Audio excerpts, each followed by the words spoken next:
Para a gente poder falar sobre esse assunto, eu recebo aqui hoje a bióloga, neurocientista e criadora da Revolução da Empatia, Tati Fukamati. Seja bem-vinda, Tati. Obrigada, boa noite para todo mundo. Recebo também o mestre em meditação, o monge Satyanata. Seja bem-vindo. Boa noite, muito feliz de estar aqui com vocês. E o executivo em educação e autor do livro Empatia, Pessoas Empáticas Serão os Líderes do Futuro, Jaime Ribeiro. Tudo bem, Jaime? Seja bem-vindo. Tudo bem, boa noite. É uma alegria enorme estar aqui hoje à noite com vocês. Bom, então eu começo perguntando o que é a empatia. A empatia é a capacidade de se colocar no lugar do outro, sentir o que o outro sente e, obviamente, agir partindo dessa perspectiva. Em especial porque a gente acha que se colocar no lugar do outro é só ter ideia de como a outra pessoa se sente, ou se sentir, ter compaixão, ou ter dó, ou ter até simpatia pela dor, por qualquer outra perspectiva do outro. Mas a empatia, eu costumo até dizer que a empatia é um verbo, né? A empatia, ela exige uma ação depois que você se sente como o outro se sente também. Então, nesse momento, como desenvolver a empatia? A gente vive um momento mais narcísico e menos empático hoje em dia, na avaliação de vocês? Quando você fala em escuta, quando você fala em ouvir o outro, não tem como você fazer isso julgando. E esse é o maior problema que vem acontecendo, porque toda vez que você olha para o outro que tem alguma diferença em relação a você, você já submete essa pessoa ao seu julgamento. Quando você julga, você já está sendo violento de alguma forma, porque você se sente ameaçado, você não compreende por que o outro pensa diferente de você e cria polarização. Por exemplo, você está no grupo familiar. Lá dentro do grupo familiar, no ano passado foi bem difícil, teve muitas amizades que foram desfeitas.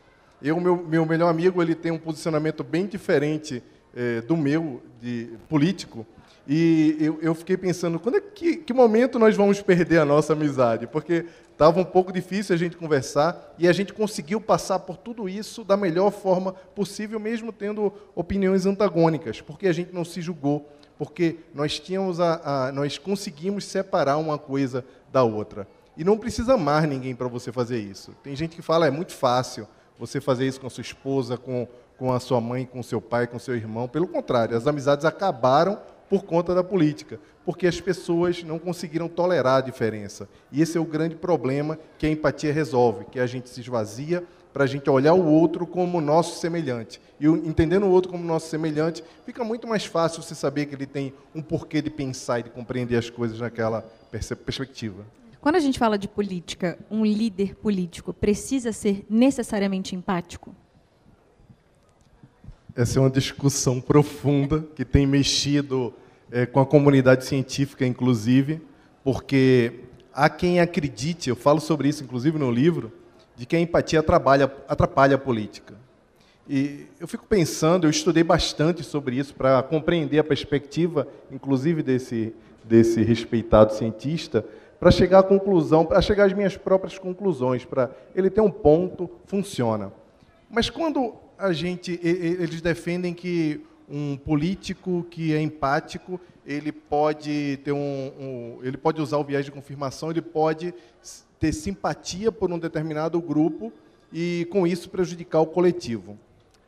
Quando eu faço uma análise mais profunda em qualquer âmbito da relação humana, seja da relação de casal, seja da relação institucional dentro das organizações ou até dentro das instituições religiosas propriamente dita, eu não consigo enxergar como entender a perspectiva do outro, fazer uma escuta mais inteligente e tomar decisões baseadas na perspectiva humana possa prejudicar de alguma forma. Eles defendem que, assim como na perspectiva religiosa, você tende a ser mais empático com grupos mais familiares. Vou dar um exemplo mais prático sobre um episódio que aconteceu que impactou bastante a comunidade mundial. Quando teve em Paris, houve aquele atentado lá na boate Bataclan, se não me falha a memória. Em 2015. O Facebook, que é a maior rede social do mundo, e ainda continua sendo, colocou lá o check-in, o safety check-in, colocou para todo mundo colocar, liberou lá aquele flag para todo mundo colocar agora, não, We Love Paris e etc. Só que lá no Oriente Médio, na mesma época, na semana anterior, tinha acontecido em Beirute uma situação muito catastrófica. Lá tinham morrido 45 pessoas no atentado. E aí os influencers de lá do Oriente Médio perguntaram, ora, por que não teve safety check-in para a gente aqui quando aconteceu alguma coisa aqui? Por que nós abraçamos a causa de que somos todos Paris e etc., e a gente a vida lá em Beirute vale menos do que a vida em Paris? E aí, lembrando, colocando para o Brasil, para não ficar uma coisa muito diferente, aquele problema de Mariana aconteceu agora há pouco. Tem se falado que a gente tem muito que ensinar aos países desenvolvidos sobre o meio ambiente, mas a gente acabou de passar por Mariana, por Brumadinho e tanta coisa, a gente tem tanto que evoluir ainda quando a gente entende o meio ambiente, mas nessa mesma época algumas pessoas se manifestavam nas redes sociais a favor da comunidade pró-Paris, extremamente sensibilizados, mas não se falava nada sobre Mariana.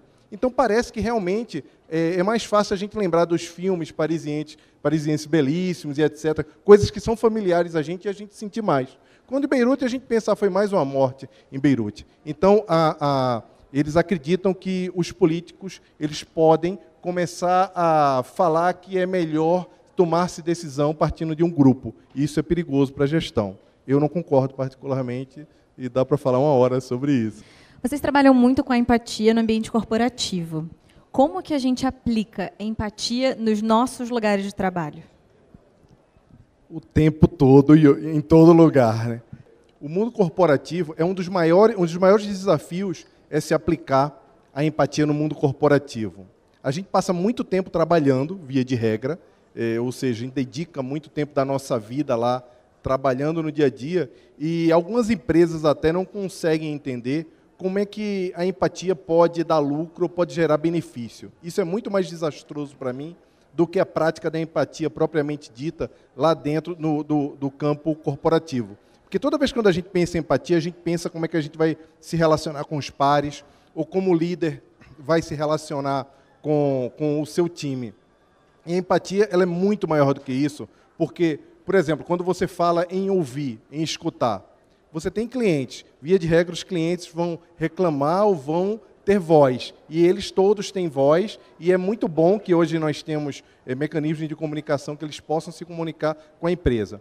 Se a gente não tem uma escuta empática, se a gente não tem um sistema que a gente consegue se conectar com o nosso cliente ou com o nosso público, a gente tem um problema muito grande, porque a gente não consegue entender efetivamente como é que está o nosso ciclo de produção.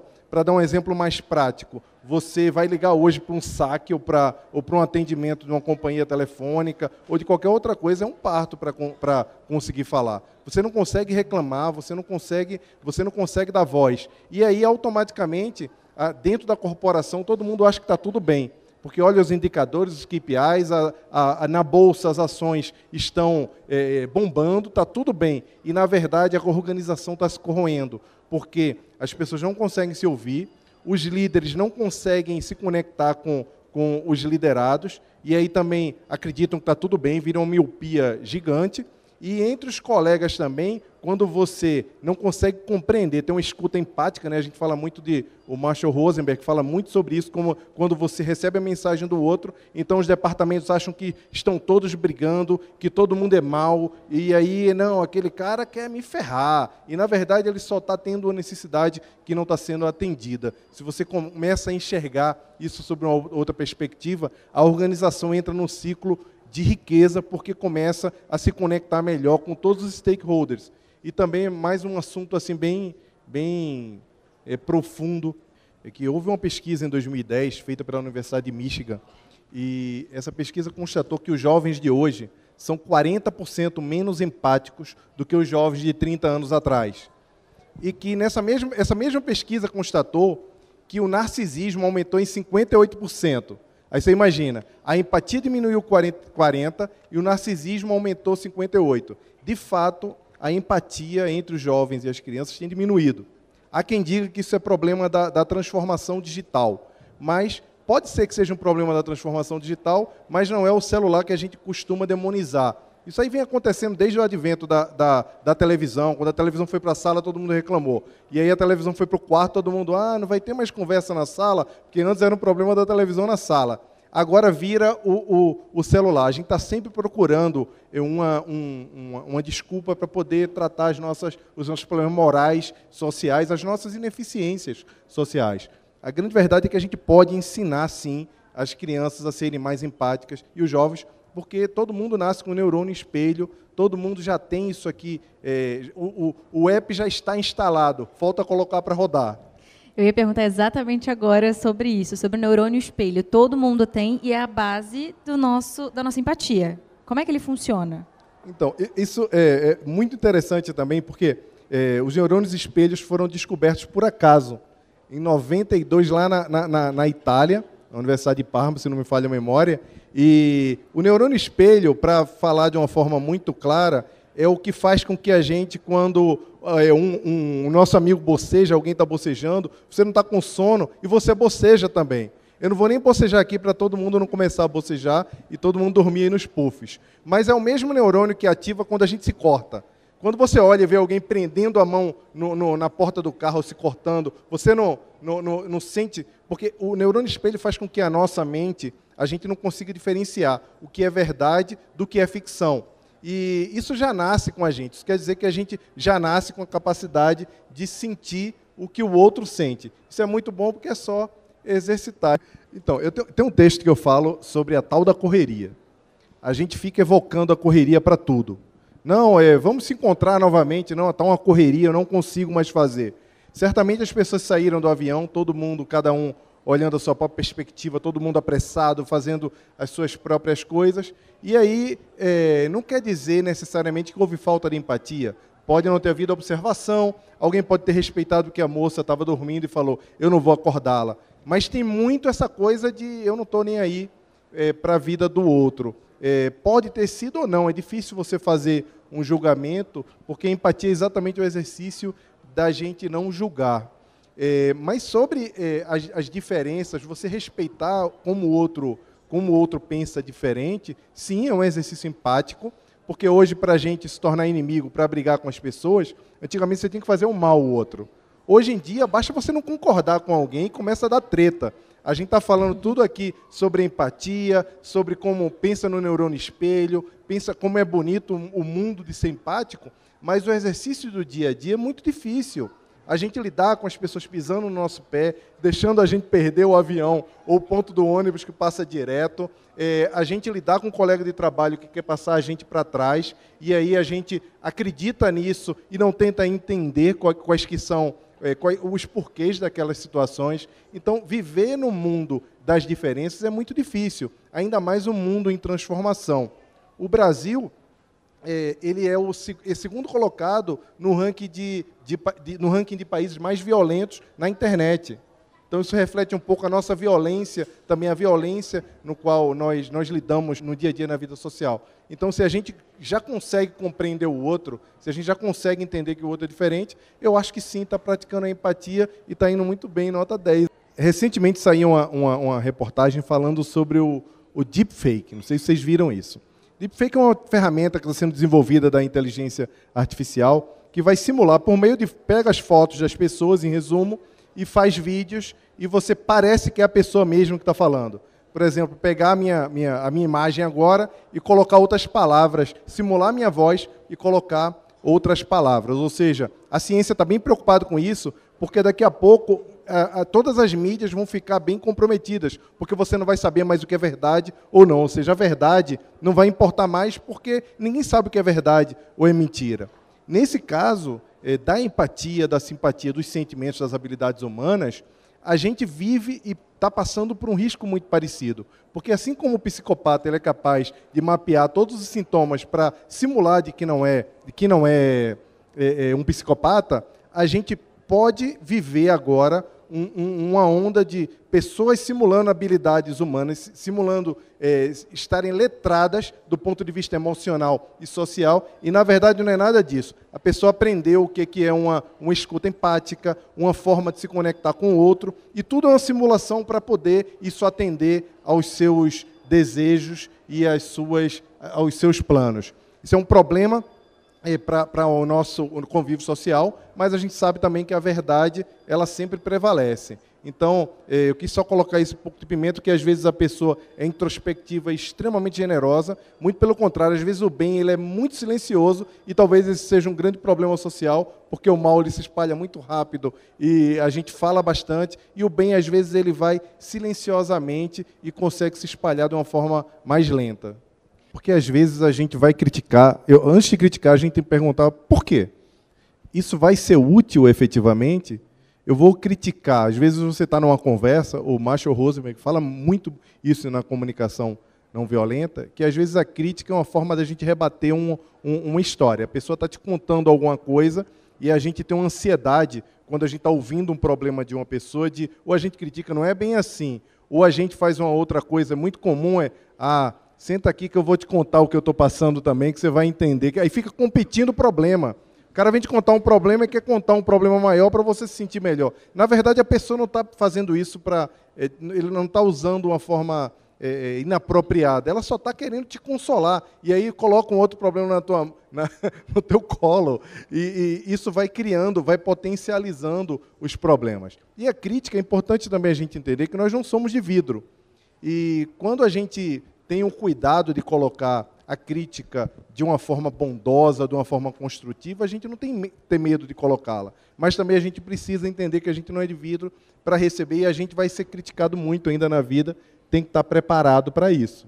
Na sociedade em que a gente vive, que tem muitas emoções, sentimentos diferentes, como que a empatia pode ajudar nos aspectos psicológicos e emocionais? Bom, primeiro, a empatia já ajuda você a viver socialmente melhor.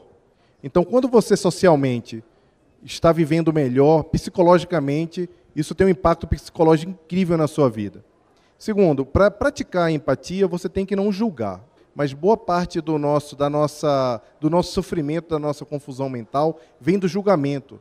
A gente fica julgando o tempo todo. Nas minhas redes sociais, outro dia, eu fiz um desafio com meus amigos, lá que eu não chamo de seguidores, né, são amigos e colegas, para ficar 1 hora sem julgar ninguém.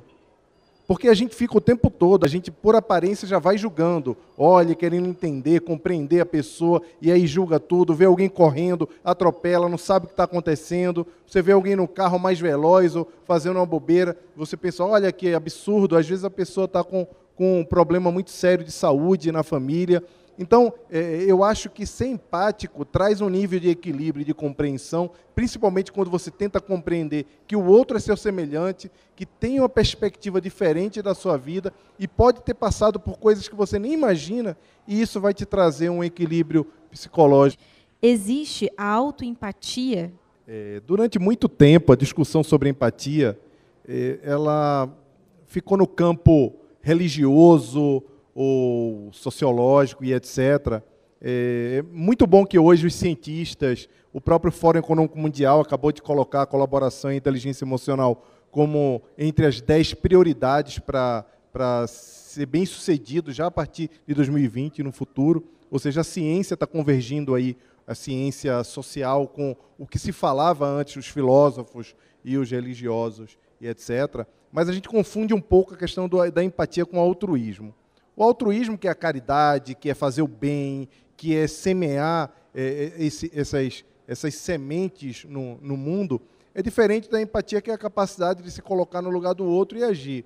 Você pode não estar sendo empático, mas necessariamente não exercer o altruísmo, porque está tudo bem, você está exercendo a empatia num cenário que está tudo bem, e não há uma mistura entre uma coisa e outra. Mas, obviamente, para você ser altruísta, você tem que ser empático, a não ser aquela história que a gente estava falando do pseudo-altruísmo. Eu falo sobre isso no livro, quando tem um capítulo que é a religiosidade e a empatia, e falo também sobre um grupo de uma ONG, no qual os dirigentes chamavam as pessoas para participar de visitas ao Hospital do Câncer e falavam assim, venham participar porque vocês vão sair melhor do que vocês entraram.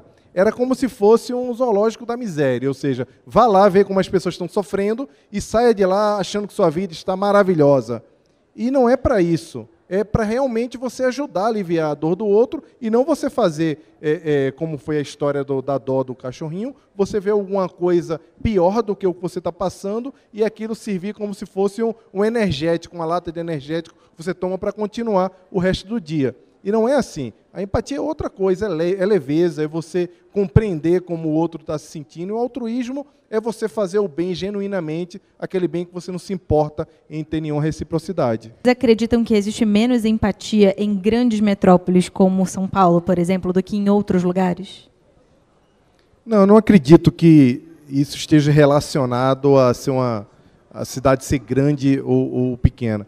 Obviamente, o estilo de vida ele tem uma correlação com isso, porque as pessoas estão naquilo que a gente estava falando de correria. As pessoas estão tão ocupadas que elas param de se preocupar, de olhar a perspectiva do outro, porque elas querem resolver os seus próprios problemas. Mas, quando você vai a Chicago, por exemplo, em Chicago você vê aquela loucura que é o centro de Chicago, é a bicicleta, é o metrô por cima, é o carro, tudo funcionando de uma forma extremamente harmônica, bem como em Amsterdã, você vê as coisas funcionando extremamente harmônicas, e são cidades assim extremamente populosas. Mas o que importa nessas cidades é que o cidadão aprendeu que ele precisa fazer a parte dele para que o todo funcione muito bem.